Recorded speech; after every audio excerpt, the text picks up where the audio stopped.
The snow had been falling for 3 hours before they saw the light. It came through the white curtain of the storm like a dim amber eye, a lantern, hanging at the edge of a town that had no business being this far out in the wilderness. No map they carried marked it. No soul they had passed on the trail had mentioned it. And yet there it was, glowing steady and patient through the blizzard, as if it had been waiting for them specifically. The gunman slowed his horse first. He always did. 33 years of living by instinct had made caution as natural to him as breathing. He was a tall man, broad-shouldered, with a jaw cut from hard winters and eyes the quiet color of river stone, the kind of eyes that had seen enough of the world to stop being surprised by it. Or so he believed.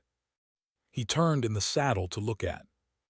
She was right beside him, always, the way she had been since the morning 3 weeks ago when a preacher with cold hands had declared them husband and wife in a chapel barely big enough for 12 people. Her dark hair was tucked beneath a wool hat dusted with snowflakes. Her cheeks burned rose-red from the cold, and she was looking at the light ahead with that particular expression she wore when something interested her deeply.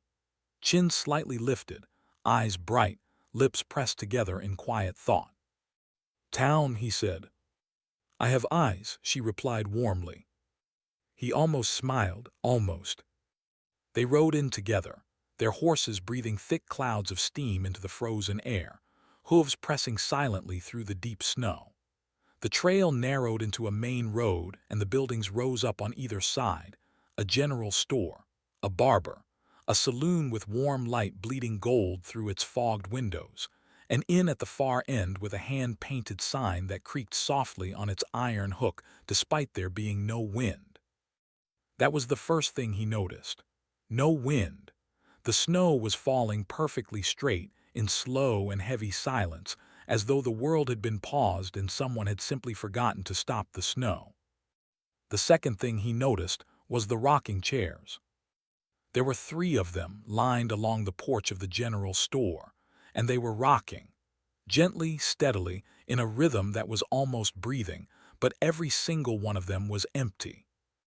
He said nothing, he filed it away. Had already noticed the moon.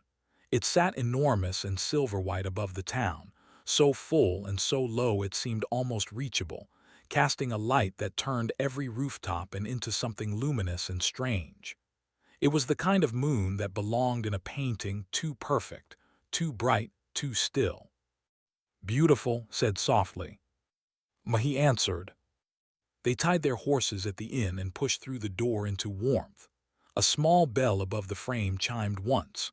The front room smelled of cedar smoke, dried herbs and something baking, sweet and faint, like a memory of home. A fire crackled in a wide stone hearth.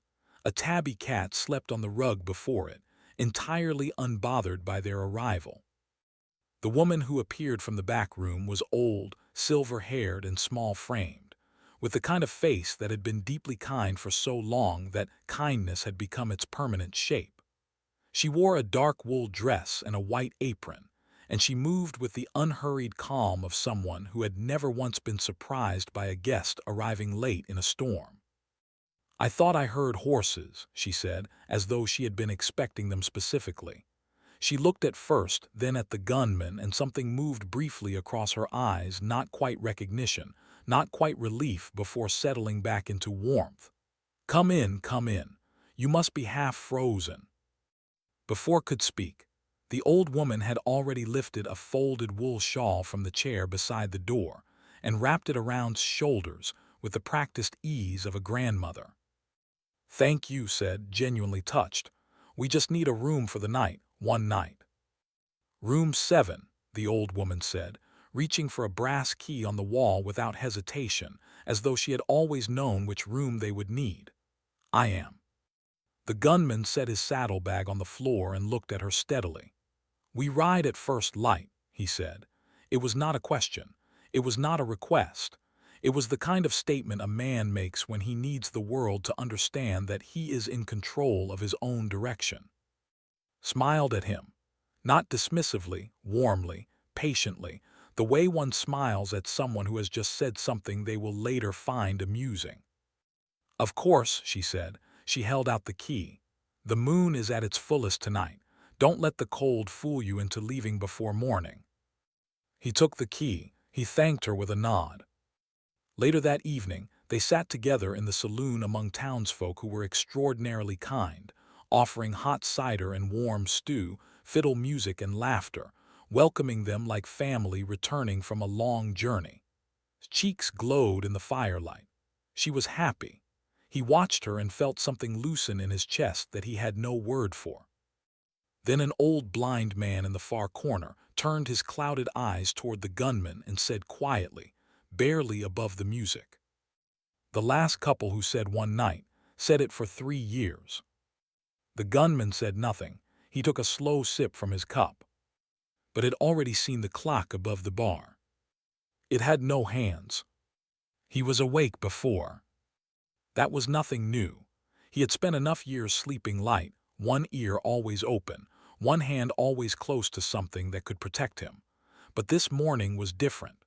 This morning, he lay still in the warm bed of room 7 and stared at the ceiling and felt, without yet understanding why, that something was deeply wrong.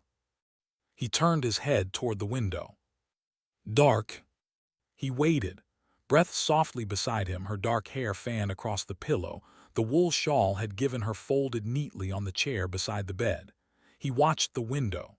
The same silver-white glow pressed against the frosted glass, the same glow that had been there when they fell asleep. Moonlight, still and unchanged. He sat up slowly, pulled on his boots, crossed to the window and wiped the frost from the glass with the heel of his hand. The moon hung in the exact same position it had occupied the night before. Full, enormous, patient. The snow had stopped falling, and the town lay beneath it in perfect, undisturbed silence, every rooftop white, every lantern still burning amber, every shadow long and silver and motionless. He waited another hour by the window, then another. Dawn did not come. He pulled on his coat, buckled his belt, and went downstairs without waking. The front room of the inn was empty, the fire in the hearth already rebuilt and burning as though had risen hours ago. The tabby cat was gone from the rug. He pushed out through the front door into the cold. The air outside was absolutely still. His boots broke through the snow crust as he walked to the edge of the main road and turned west, toward the trail they had ridden in on the night before. There was no trail. Not blocked, not drifted over, simply gone. In its place stretched a vast, flat snowfield, featureless and seamless, reaching to the horizon without a single track, a single tree, a single indication that a road had ever existed there at all. He stood at its edge for a long moment, hat in his hands, staring out at nothing. Then he turned and went back inside. Was already awake when he returned to the room. She was sitting at the small table by the window in her coat, her hands wrapped around a cup of something hot that had apparently already brought up, and she was watching him with an expression he recognized. The one that meant she had been thinking carefully for some time and was ready to tell him what she had found. "The road is gone," he said. "I know," she replied. "Sit down."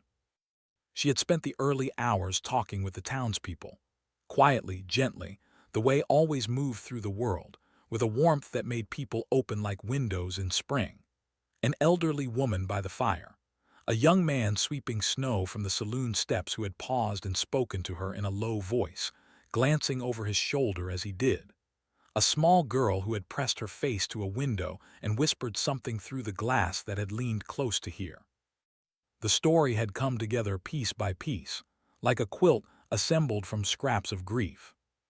40 years ago, in the middle of a snowstorm just like the one that had carried them into the night before, a traveling man had been accused of a crime he did not commit. He was tried in a single afternoon by a sheriff who valued order above truth, convicted on nothing more than rumor and fear, and hanged before morning. His wife had stood in the snow and watched. She had not screamed. She had not begged.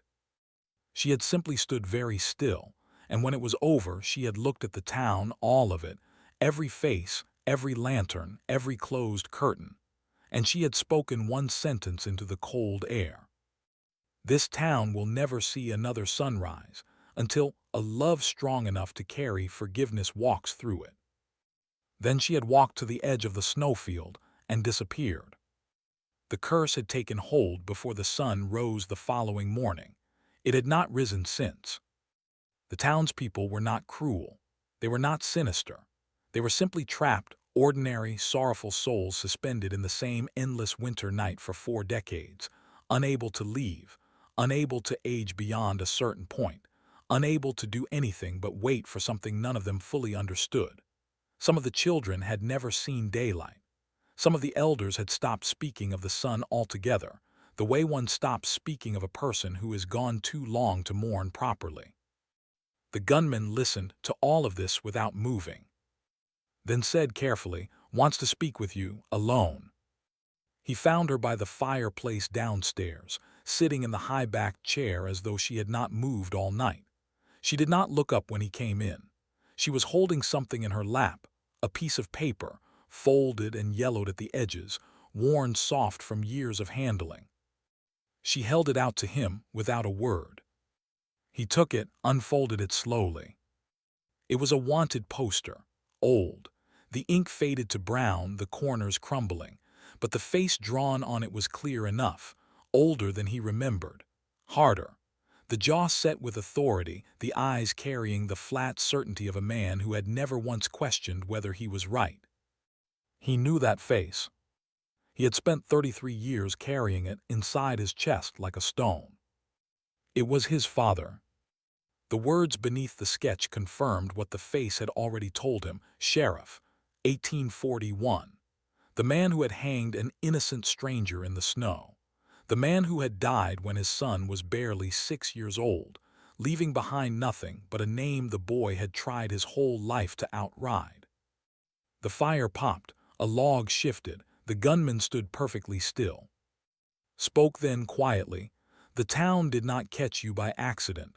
It has been waiting for his blood to return, not for punishment," she paused, "for the chance to make it right." He set the poster on the mantel. He did not look at it again. He walked out through the front door and into the snow and kept walking until he reached the old stone well at the edge of town, where he sat down on its frozen rim and put his face in his hands.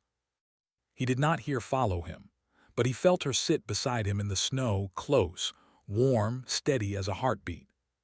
She didn't speak for a while. The silence between them was the kind that doesn't need to be filled. Then she said, "You are not your father, you have never been." He looked at her. Her eyes were clear and certain in the moonlight, snowflakes resting in her dark hair like small white stars. She took his hand in both of hers, cold fingers, warm grip, and said, "Do you remember the morning you put your gun on the table? The morning before you asked me to marry you?" He remembered. "That man," she said quietly, "that choice, that is who you are." The wind moved through then, soft and low, barely a breath, and the snow shifted gently from the rooftops.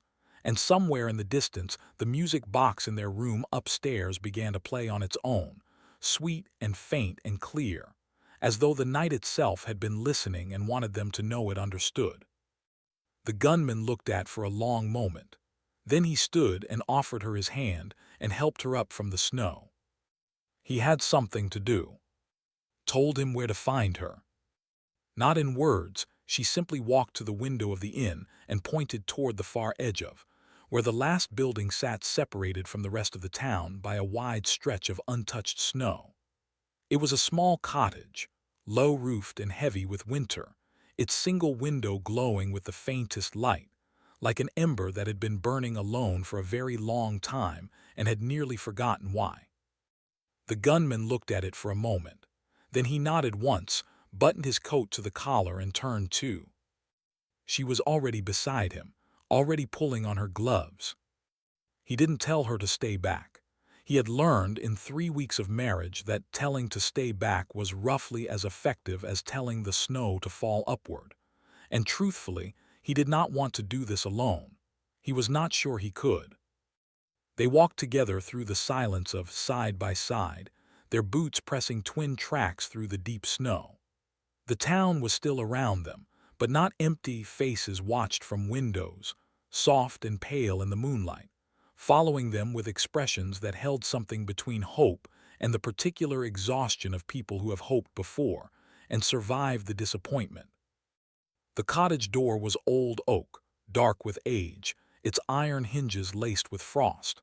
He raised his hand and knocked 3 times gently, not the knock of a man demanding entry, the knock of a man who understood he had no right to be here and was asking, plainly and humbly, to be received anyway. A long silence. Then the sound of slow movement inside, careful footsteps. The door opened. She was ancient. There was no other word for it. 90 years had settled into her frame the way snow settles into the hollows of old wood, filling every crease, weighing every line. Her white hair was thin and loose around her shoulders. Her eyes, when they found his face, were the deep and lightless of a sky that had been overcast for so long it had forgotten what it was covering. She looked at the gunman. She said nothing. She had not spoken in 30 years, and the silence around her had become its own kind of language. He removed his hat. Then he did something he had never done before in his life. He knelt right there in the snow, on one knee, in front of this tiny ancient woman who had every reason in the world to close the door in his face, and he spoke. His voice was low and steady, the way a man speaks when he is not performing sincerity, but simply has no other option left. "My name doesn't matter," he said, "but my father's does. His name was. He was the sheriff of this town. And 40 years ago he hanged your husband in the snow for something your husband did not do." The old woman did not move, but something shifted behind her eyes, ancient and deep, like ice beginning barely to crack. "I was 6 years old when he died," the gunman continued. "I did not know what he had done. I have spent my whole life trying to be something different from what he was, and I thought that was enough. I thought distance was the same as innocence." He paused. "It isn't, so I am here, and I am telling you plainly I cannot give back what was taken. I cannot undo a single moment of what you have carried for 40 years, but I am sorry. With every honest and imperfect piece of who I am deeply, truly sorry." The silence that followed was the fullest silence either of them had ever stood inside. Then stepped forward. She reached into her coat pocket and brought out the music box, small and carved from pale wood, its lid etched with tiny flowers worn smooth from years of loving hands. Her mother had pressed it into her palms the morning of the wedding, whispering that every new life needed an old song to travel with it. It was the most precious thing owned. She had never once considered it hers to give away. Until now. She placed it gently into the old woman's weathered hands and folded the trembling fingers carefully around it, the way you would place a small living thing into someone's care. The old woman looked down at it. Her fingers moved slowly across the carved lid, tracing the worn flowers, the smooth edges, the tiny brass latch. And then her face, that ancient closed and weathered face, did something extraordinary. It crumbled open. A single tear ran down her cheek, then another. Then she was weeping silently, her thin shoulders shaking, 40 years of grief finally finding the door it had been pressing against all this time. She wept the way the very old weep, without sound, without performance, with a depth that made the air around her feel different. With trembling fingers, she opened the music box.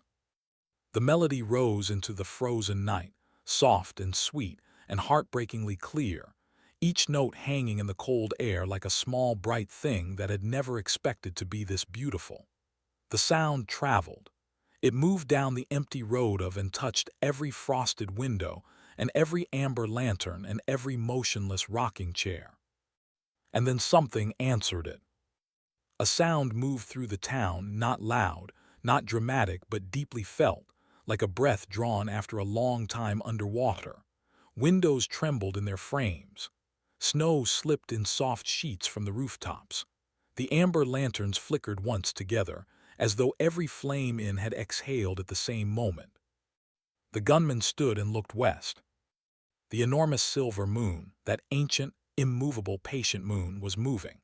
Slowly, imperceptibly at first, then with quiet and gathering certainty, it descended toward the horizon. The sky above, black for 40 years, began its transformation in complete silence. Black to deep blue to a bruised and trembling violet. Violet to a color that had no name, something between grief and gratitude, something that only exists in the moment before a very long darkness finally ends. Then gold, then rose, then the full and flooding warmth of a sunrise that the town had not seen in 4 decades. The townspeople came out of their doors. They did not rush. They simply came in night clothes and winter coats, in boots hastily pulled on, some barefoot in the snow without noticing or caring. They came and they stood in the road, and they lifted their faces toward the sky with expressions that no word in any language is quite adequate to describe. An old man dropped to his knees in the snow and pressed his clasped hands to his forehead and did not make a sound. A young mother held her daughter up, a child who had never seen daylight, and the little girl reached toward the golden horizon with one small open hand as though she could touch it. Stood in the doorway of the inn with her apron pressed to her face, her shoulders shaking, watching the sky turn gold above her town for the first time since she was a young woman. The snowfield on the western road dissolved. The trail reappeared beneath the morning light, wide and clear and open, dusted with fresh gold, stretching west toward California and a life that was waiting to be lived. The old woman was still standing in her doorway, the music box held against her chest. And the gunman turned to leave.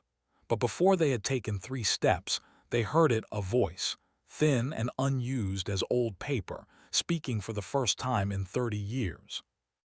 "Take it." They turned. The old woman was holding the music box out toward, her arms steady despite everything, her eyes clear now and certain. "Every song," she said slowly, as though remembering how words worked, "deserves to travel." Took it with both hands and held it to her heart. Back at the inn, would not let leave without the warmest coat from the back room, thick wool, fur-lined collar, smelling of cedar and decades of safe winters. She pressed it onto his shoulders and held her face in both hands for a moment, the way grandmothers do, saying everything without saying anything. The townspeople lined the road as they rode out. Nobody cheered. It wasn't that kind of moment. They simply stood in the newborn sunlight and watched, their faces open and quiet and full of something clean. The gunman settled into his saddle and looked back one final time at the golden light pouring like warm water over its snow-white rooftops, at the faces of 40 years of waiting finally, gently released. In the inn doorway, one hand raised. He touched the brim of his hat. He never said a word, he never did. They rode west into the sunrise together, laughter rising bright and free into the cold morning air, the music box playing softly in her coat pocket, the snow glittering gold on every side as far as the eye could reach. He never told anyone his name.